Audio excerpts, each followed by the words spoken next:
Xoş gəlmisiniz Aysel xanım, sizi salamlayırıq və çox sağ olun. Həm deyək ki, bizim proqramımızda, həm də rayonumuzda və bölgəmizdə sizi xoş gördük.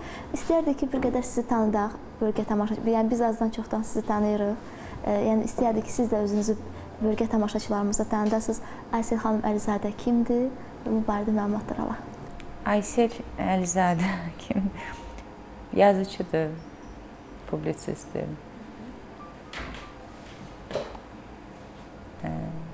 Yaradıcılığına televiziya fəaliyyəti ilə başlayıb, aparıcı kimi. İllər də tamaşaçıları onu unutmur, doğrudan. Çox vaxt keçib də efir fəaliyyətinin üstündən. Düz arada qonaq oluram, sizin kimi gözəl xanımlar çağırır, qonaq oluram televiziyalarda. Ancaq özüm veriş aparmıram. Neçə ildir ard-arda 6 kitab çapa vermişik, 6 kitab müəllifiyəm, 3 kitab tərcüməçisiyəm. Keçdiyiniz bu həyat yolunda çoxlu çətinliklərlə rastlaşmışsınız. Həm bəlkə də qadın olmağınız və bəlkə də bu işləri seçməyinizin ucbatından. İstərdim ki, bax, qadın olmağın üstünlükləri və çətinliklərindən sizin dilinizdən eşidək. Aygün xanım, mən indi bir kitab tərcümə eləmişəm. Demək, kitab adlanır Qadınlar haqqında, belə deyək. Bu bir filosofun, Osho adlı bir filosofun, Hind filosofunun dünyaca məşhur olan mühazirələrindən bir topludur. Azərbaycan dilinə də biz çevirdik. Bu qadının bu karyera, həyat məsələsində ilkin dövrlərdən, orta əsrlərdən, hətta daha ibtidai dövrlərdən bu yana çox gözəl təhlilini, zəncirvari təhlilini verib. Və baxırsan ki, nə qədər yol keçib qadın, nə qədər divarlar aşıb. Bir vaxt əhali siyasinə alınmayan bir varlıq bugün parlamentdə təmsil olunur. Bugün yazıcı kimi tutaq ki, Nobel alır, Nobelə iddialı olur, nə bilim, 2 Nobel alan alim qadın var. Hər sahədə dediyiniz kimi var. Bu əlbəttə həm zamanın gedişidir, çünki zaman-zaman kişi cəmiyyəti anladı ki, kişi hakimiyyəti anladı ki, onlara tək maraqsızdır bu döyüşdə və qadınları meydana buraxmaq lazımdır. O sərhəddi götürdülər, o qadağaları götürdü, qadın yandırılıb, qadın asılıb, qadın ifritə, cadükar adı ilə dışlanıb, nə bilim, adam hesab olunmayıb da, yəni. Bir halda ki, qarşımızda fiziki cəhətdən, əzələ cəhətdən, baxımdan da güclü bir nümayəndə var. Sözsüz ki, sən ondan mübarizə apara bilməyəcəksən. Döyə bilər ən azı. Yəni, qadının qorxusu kişidən ancaq döyülmək qorxusudur. Başqa nə qorxu? Ağlım ağıl, zəkam zəka, görünüşüm. Yəni, bir dünyanı iki varlıq paylaşır, iki cins paylaşır. Başqa biri yoxdur ki, mən bu barədə o qədər danışmışam. Və mən də görünür öz əzmimlə, görünür öz iddialarımla, inadkarlığımla, zəhmətimlə bu əngəlləri aşa bilmişəm. Üstün cəhəti odur ki, yaxşı kişi mühitində qadına güzəştlər olunur.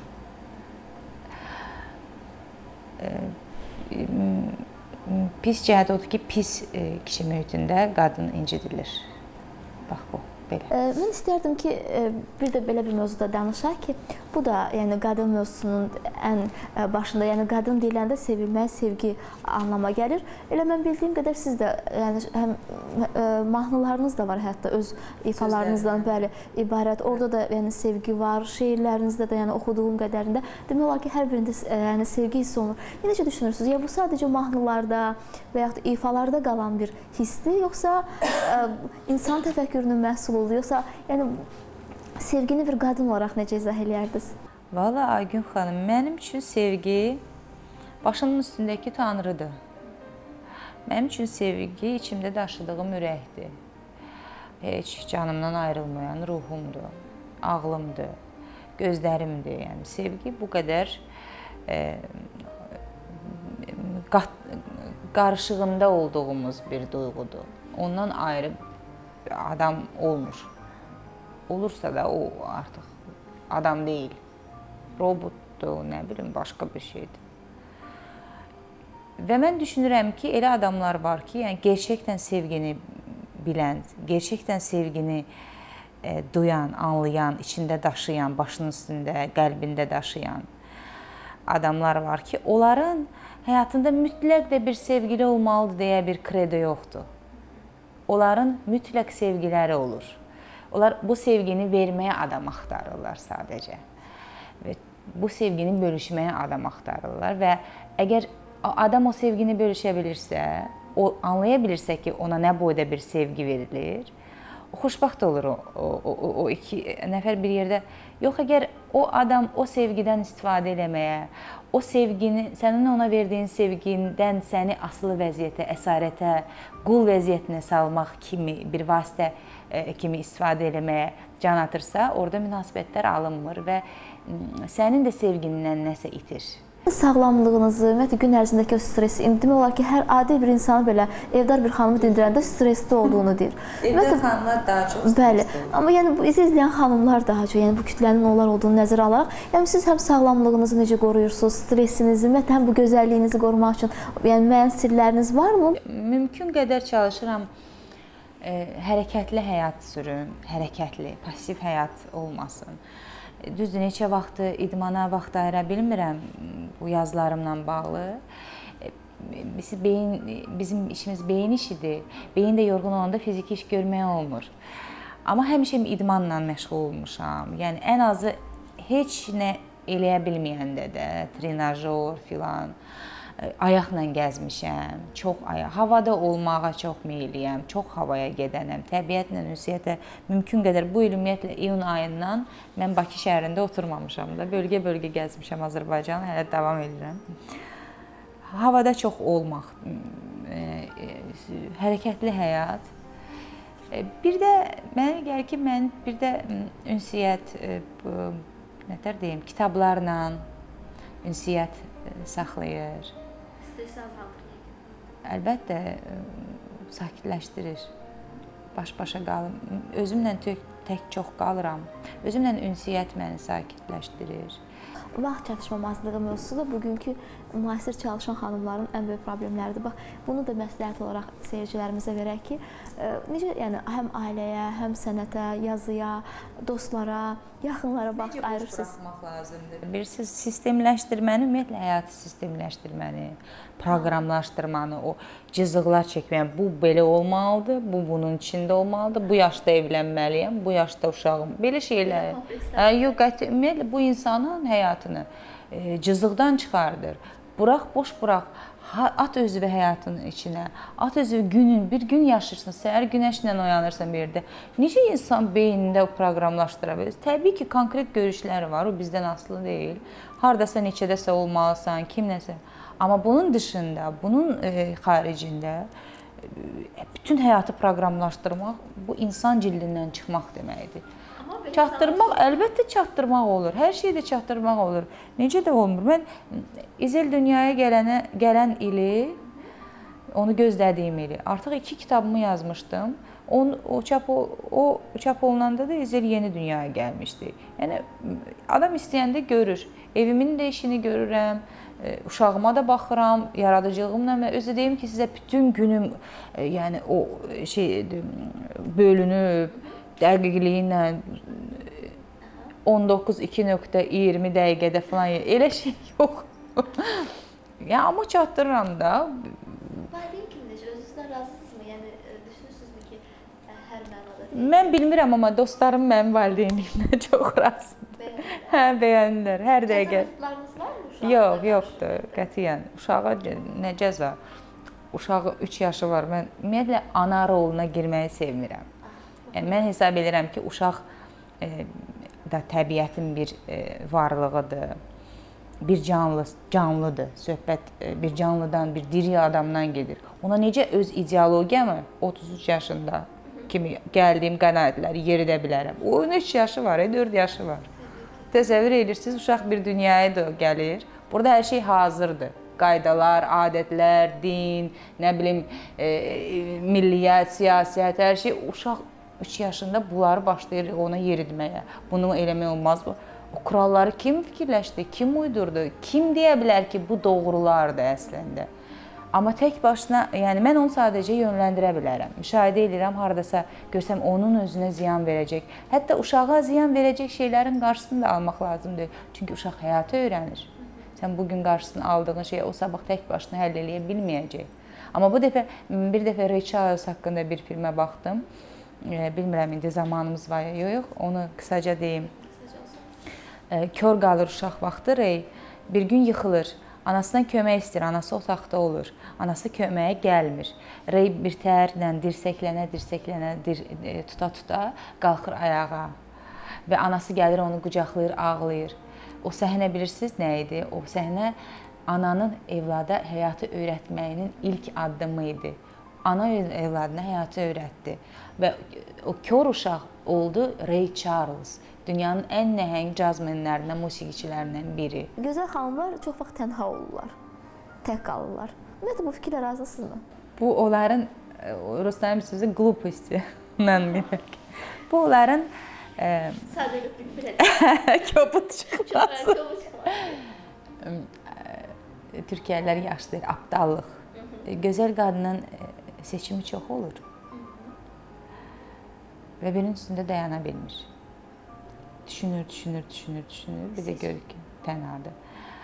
O qadınların ki, yalnız bir seçimi olur, yəni çox lokal seçimdir də, çox qısız seçimdir. O onu da seçir, ondan da qalır. Amma gözəl qadının, bilməm kimin sözüdür, gözəl qadının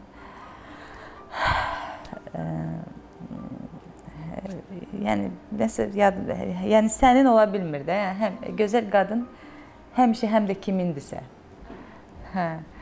Çünki o həmişə sevilir və belə qadınların həyatında hər kişi ola bilmir, gücü çatmır. O görün kim olmalıdır ki, o gözəl qadının həyatında olsun və o qədər özünə kompleksli kişilər gözəl qadın seçmirlər. Çünki onlar komplekslərdir, özlərinə güvənləri yoxdur və onların gücü çatmır onun həyatında olmağa, onu qorumağa mı deyə anlata bildim mi? O şeylərə dayanmağa, özünə o qədər arxayın olmalıdır ki, bu adam rahat buraxsın bu qadını. Özünə güvənli kişilərdə, çox güvənli kişilərdə çox azdır. Ona görə də o həçən düşünəcək, nə olacaq, tək qalır. Əksər hallarda gözəl. Amma bu, mən bir dəfə bir sual vermişdim, gözəl qadınlarla bağlı ki, gözəl qadına nəyi bağışlanmazdınız, bir sorğu keçirmişdim. Orada ən çox sevdiyim bir cavab var idi ki, gözəl qadına tənhalığı bağışlanmazdı. Doğrudan bu bağışlanmazdı.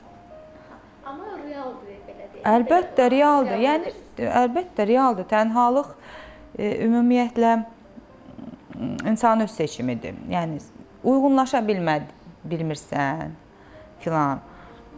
Bu da tənhalıq deyil. Yəni, tənha adamlar axmaq adamlardır. Özünü tənha hiss edən adamlar ağıl adamları ola bilməz. Çünki necə tənhasan, bu boyda dünya var. Necə tənhasan? Niyə oldu tənha? Nə oldu sənin bütün xoşbəxtliyin bir adamdan asılı oldu? Kimsə gəlib səni xoşbəxt eləyəcək. Pah, belə xoşbəxtlik olur. Sən əvvəlcə özün kimi xoşbəxt eləyə bilərsən. Bir göstər, özündə xoşbəxtlik varmı? Sən öz bədbəxtliyini paylaşmaq üçün adam axtarırsan. Xoşbəxt ola bilməyəcəksən istənilən halda. Bu boyda dünya var, ədəbiyyat var, mədəniyyət var, dostluqlar var, sevgi var, hər yerdə nə qədər musiqi var. Necə tənhasan, necə bədbəxtsən? Bəs bunlar nə üçündür? Mən fikirləşirəm ki, artıq sizinlə söhbət çox maraqlıdır. Yəni, istənilən mövzuda çox rahat danışmaq olar. Amma vaxt yekunlaşmaq üzrədir. Amma istərdik ki, sonda demək istədik bizə, həm də ki, Qadın Bir Dünyadır proqramının seyircilərinə öz fikirlərinizi deyəsiniz. Valla, mənə elə gəlir ki, heç demədiyimiz söz qalmadı. Düzdür, axtarsan söz tapmaq olar. Amma bütün hallarda söhbət qadınlardan gedirsə, mən istəyirəm ki, onlar həyatlarını və bütün mahiyyətlərini əks cinsə bağlamasınlar. Mən istəyərdim ki, qadın bu həyatda onun yeganə və ali məqsədi ərə getməkdir deyə düşünməsin. Qadın istəsə istənilən yaşda ailə də qurar, istənilən yaşda çox yaxşı sevgilisi də olar, həyatında çox yaxşı bir kişi də. Bu qadının istəyinə bağlı bir şeydir. Amma qadın həm də nəsə istəməlidir. Əgər ancaq onun həyatında dediyim kimi ali məqsəd ərə getmək, kiminsə arvadı olmaq, şəxsin kimliyin olsun, yox ha, kiminsə arvadı olun deyə bir kredo varsa, bu bir cəmiyyət üçün çox uğursuz nəticələrə gətirib çıxarda bilər. Necə ki biz bunu görürük. Və qadının özü də ondan heç vaxt xoşbəxt olmur. Çünki o ömrünü həsr eləyir uşaqlara, uşaqların sabah öz həyatı olacaq. Ömrünü həsr eləyir bir kişiyə, kişinin mütləq kənarda həyatı olur. Kişinin həyatı qadından ibarət deyil, onun maraqları çoxdur. Onun hər şeyi var həyatında. Onun həyatı rənglidir.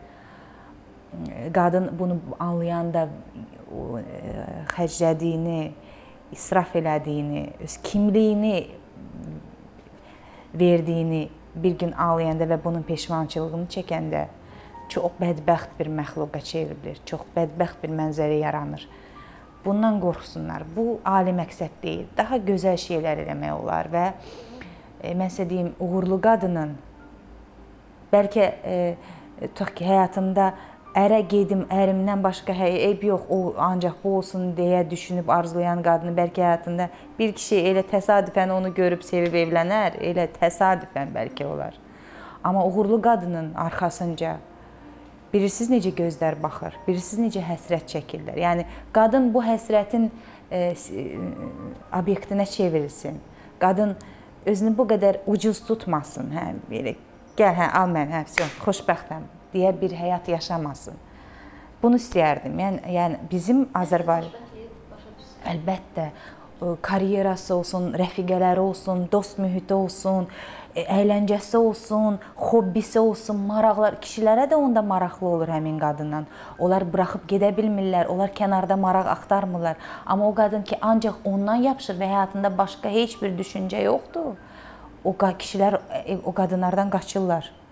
Və ona görə xəyanətlər baş verir. Ona görə kənarda sevgililər var, ona görə çox arvadlıq var. Çünki bir qadından ala bilmir onu. Yoxdur, qadın buradan baxdın, orası göründü, arxa şəffaf. Bunun başqa heç bir marağı yoxdur. Kişi ondan heç nə ala bilmir, ona görə gedir dostu ilə futbol haqqında danışır. Çünki o qadınla danışa bilmir öz dünyası barədə. Bu biraz öz üzərlərində işləməlidir qadınlar. Ən əsaslı bugünkü söhbətlərimiz də yəqin onlara yardımcı oldu yaxından. Sizə təşəkkürümüzü bildiririk. Mən sizə təşəkkür edirəm. Çox xoş oldu sizin kollektivdə görmək, sizin televiziyanda görmək, sizi də tanımaq çox xoş oldu.